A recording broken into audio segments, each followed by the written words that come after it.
इस रात एक पुरानी कहानी फिर से जीवित होगी।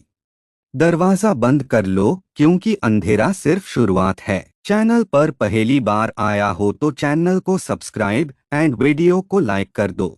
मंगलाजोड़ी एक छोटा सा गांव था जो घने जंगलों के बीच बसा हुआ था।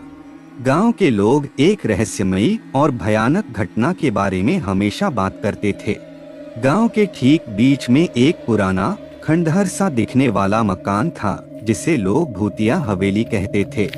हवेली के बारे में कहा जाता था कि रात के समय वहां से अजीबोगरीब आवाजें आती थीं। एक दिन गांव के दो निडर युवा राजेश और मोहन ने तय किया कि वे उस हवेली का रहस्य जानने के लिए वहां जाएंगे।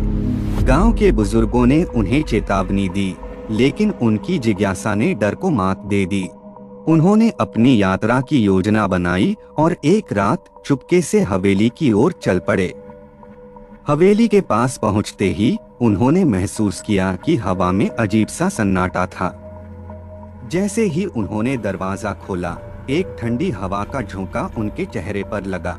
अंदर कदम रखते ही उन्हें महसूस हुआ जैसे कोई उन्हें घूर रहा।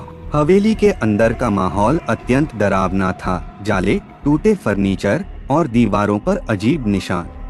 राजेश और मोहन ने अपने टॉर्च जलाए और अंदर की ओर बढ़ने लगे। अचानक उन्हें एक कमरे से किसी के कराहने की आवाज आई। उनके रोंगटे खड़े हो गए, लेकिन वे हिम्मत करके उस कमरे की ओर बढ़े। कमरे का दरवाजा खोलते ही उन्होंने देखा कि एक छाया दीवार पर हिल रही थी।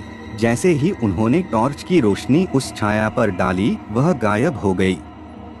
डरे समय हुए वे कमरे में और अंदर गए। वहां उन्हें एक पुरानी किताब मिली। किताब को खोलते ही उन्होंने देखा कि उसमें गांव के पुराने इतिहास के बारे में लिखा था। उसी समय हवेली की खिड़कियां अचानक जोर जोर से बजने लगीं और दरवाजे खुद ब खुद बंद हो गए। राजेश और मोहन ने समझ लिया कि यह हवेली सिर्फ एक खंडहर नहीं है, बल्कि यहाँ कुछ भयानक और अदृश्य ताकतें हैं। वे भागने लगे, लेकिन जैसे ही वे दरवाजे के पास पहुंचे, दरवाजा नहीं खुला। पीछे मुड़ते ही उन्होंने देखा कि एक भयानक आकृति उनके सामने खड़ी थी। उसकी आंखें जलती हुई लाल थीं और चेहरा विकृत था। आकृति ने एक गहरी आवाज में कहा, तुम्हें यहाँ नहीं आना चाहिए था। अब तुम इस हवेली का हिस्सा बन चुके हो। राजेश और मोहन की चीखें हवेली की दीवारों में गूंज उठीं, लेकिन बाहर किसी ने कुछ नहीं सुना। अगली सुबह गांव के लोग जब उन्हें ढूंढने गए तो हवेली के अंदर उन्हें सिर्फ वह पुरानी किताब मिली। राजेश और मोहन का कहीं कोई अतापता नहीं था।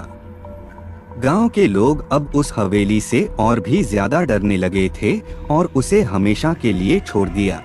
मंगलाजोड़ी की वह हवेली आज भी खड़ी है, लेकिन कोई भी उस जगह के पास जाने की हिम्मत नहीं करता।